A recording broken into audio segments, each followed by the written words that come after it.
Hello everyone. हम आज की अपनी वीडियो में सैम्पल पेपर के नेक्स्ट क्वेश्चंस करेंगे। Question number 11। In a coil of resistance 100 ohm, a current is induced by changing the magnetic flux through it. The variation of current with time is as shown in the figure. The magnitude of change in flux through coil is। देखिए question क्या कह रहा है आपको resistance given है 100 ohm। Current induce होगा जब magnetic flux change होगा और आपको वो चेंज इन मैग्नेटिक फ्लक्स ही फाइंड करना है। करंट और टाइम के बीच में आपको ग्राफ गिवन है।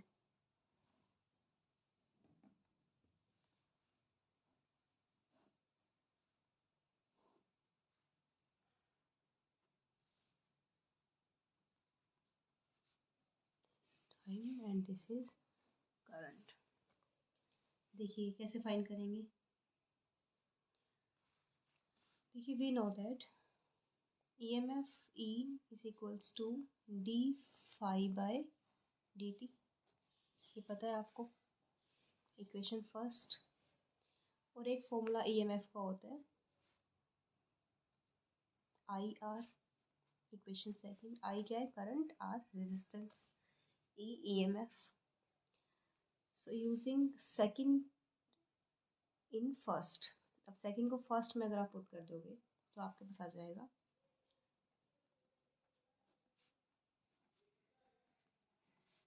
तो it will be d phi is equals to I R d t. ठीक है, इसको आप लिख सकते हो R into I d t, equation third. देखिए अब ये क्या है, डी फाई क्या है, change in flux, magnitude of change in flux. R क्या है, resistance ohm. I d t क्या है, area under current, area under current versus time graph. ठीक है, आई डी टी का आपको ग्राफ गिवन है और इसका हमने एरिया निकाल के इसके अंदर पुट करना है। देखो बताओ आई डी टी पहले हम फाइंड करेंगे क्या होगा। एक रेक्टेंगल गिवन है आपको, राइट एंगल, इसका एरिया निकालोगे half into base into height.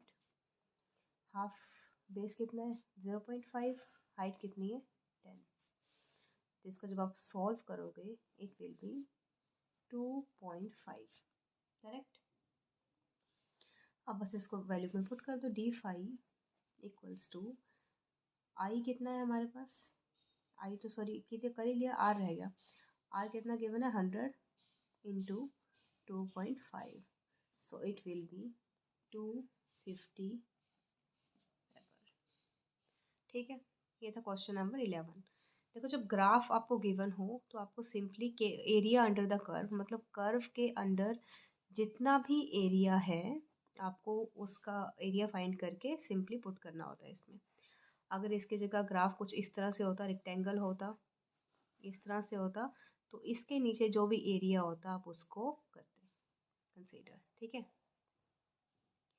Okay. So next question देखिए।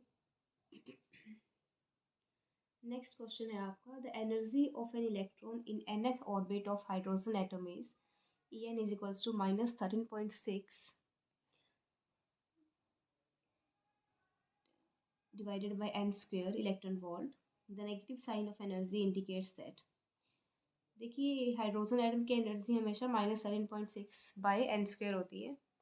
ये माइनस में क्यों होती है, माइनस साइन क्या इंडिकेट करता है, माइनस साइन यहाँ पे इंडिकेट ये करता है कि इलेक्ट्रॉन जो है वो न्यूक्लियस के अराउंड रिवॉल्व करने के लिए बाउंड है, मतलब इलेक्ट्रॉन जो है वो फ्री नहीं है, वो बाउंडेड है। नेगेटिव साइन ये रिप्रेजेंट करता है। अब देखेंगे option, electron is free to move, ये गलत है। B option, electron is bound to the nucleus, ये सही है। सो 12th का option B is correct. Kinetic C और डी भी देखेंगे हम options. Kinetic energy of electron is equal to the potential energy of electron.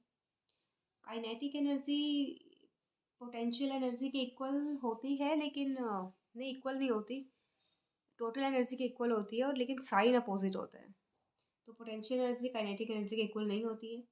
N atom is radiating energy, ये भी करेक्ट नहीं है ऑप्शन, तो option B is correct.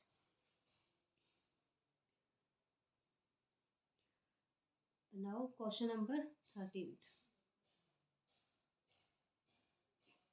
Assertion reason है ये।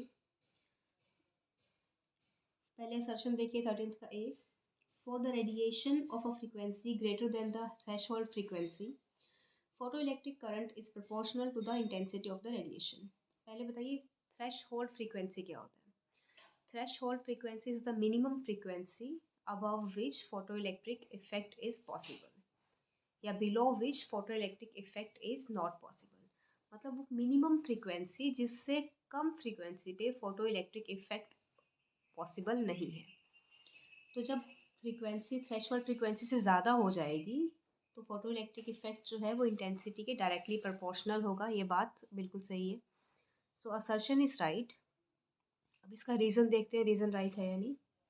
Greater the number of energy quanta available, greater is the number of electrons absorbing the energy quanta and greater is the number of electrons coming out of the metal. It is correct.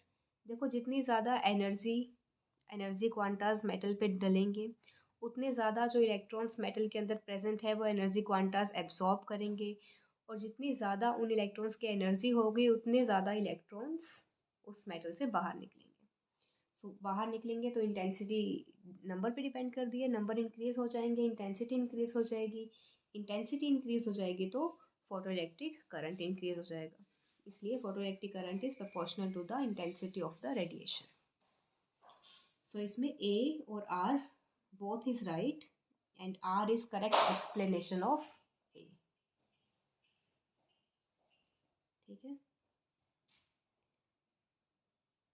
तो इसमें हो जाएगा आपका ए, both right है, और are correct explanation of ए है। अब 14th देखिए, putting P type semiconductor slab directly in physical contact with n type semiconductor slab can't form the pn junction। ये स्टेटमेंट बिल्कुल सही है, assertion is right. P type और एन टाइप सेमीकंडक्टर को अगर आप साथ में रखोगे तो वो पीएन जंक्शन नहीं क्रिएट कर सकते। The roughness at contact will be much more than the interatomic crystal spacing and continuous flow of charge carrier is not possible। Exactly, this is also right। जो रफनेस होगी उनकी, roughness upon contact doesn't match the interatomic crystal spacing। देखिए इंटरएटॉमिक crystal spacing कितनी होती है, 2 से लेके 3 angstrom तक, तो रफनेस जो होती है वो उससे कहीं ज़्यादा होती है, इसलिए क्या होगा, कंटिन्यू फ्लो ऑफ चार्ज नहीं हो पाएगा।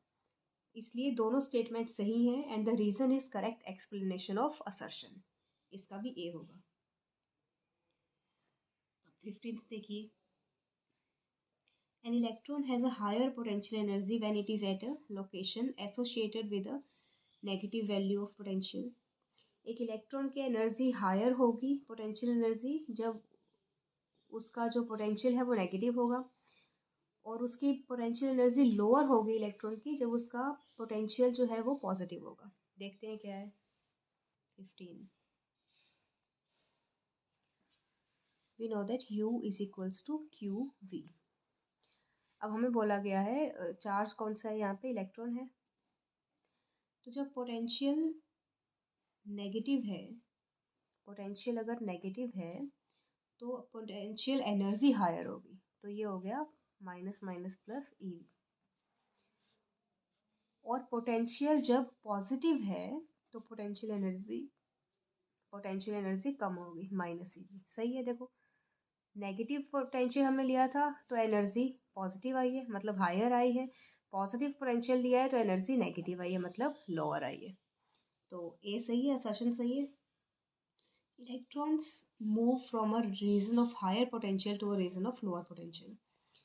देखिए करंट जो होता है वो हायर से लोअर मूव करता है, फ्लो करता है।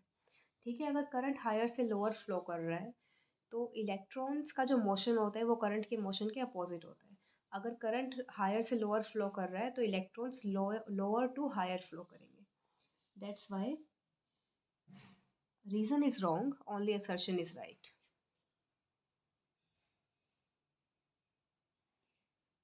A is true and R is false, means C is correct. अब देखिए next 16th question. Propagation of light through an optical fiber is due to total internal reflection taking place at the core cladding surface. It is correct. Propagation of light जो है एक optical fiber में से एक propagation, light का जो propagation होता है वो किसके थ्रू होता है, ड्यू टू किसके कारण होता है, टोटल इंटरनल रिफ्लेक्शन के कारण at the core cladding surface. ये सही है, असर्शन इज राइट. अब इसका कारण देखो क्या है. Refractive index of a material of a cladding of the optical fibre is greater than that of the core. मतलब क्लैडिंग का ऑप्टिकल फाइबर जो है वो कोर से ज़्यादा है इसके अकॉर्डिंग. देखो पहले तो ये देखते हैं हम कि टोटल इंटरनल रिफ्लेक्शन कहाँ होता है. टोटल इंटरनल रिफ्लेक्शन होता है from denser to rarer medium. ठीक है, कहाँ से होता है, डेंसर से रेयरर. तो डेंसर का रिफ्रैक्टिव इंडेक्स क्या होता है, हायर होता है. और रेयरर का रिफ्रैक्टिव इंडेक्स क्या होता है, लोअर होता है ना. तो total internal reflection occurs in optical fibre as light passes from core to the cladding. और ऑप्टिकल फाइबर में टोटल इंटरनल रिफ्लेक्शन तब होता है जब लाइट कोर से क्लैडिंग की तरफ जाती है, मतलब डेंसर से रेयर की तरफ जाती है. तो कोर क्या हो गया, डेंसर, और क्लैडिंग क्या हो गया, रेयरर. तो कोर का रिफ्रैक्टिव इंडेक्स हायर हुआ और क्लैडिंग का रिफ्रैक्टिव इंडेक्स लोअर हुआ. तो रीज़न जो है वो गलत है. इसमें अपोजिट दिया है, इसमें क्लैडिंग का हायर दिया है, कोर का लोअर दिया है. सो इसमें 16th का भी assertion is right, reason is wrong. So C is correct one. So आज की वीडियो में इतने क्वेश्चन से करेंगे, नेक्स्ट वीडियो में क्वेश्चंस को कंटिन्यू करेंगे. Thank you.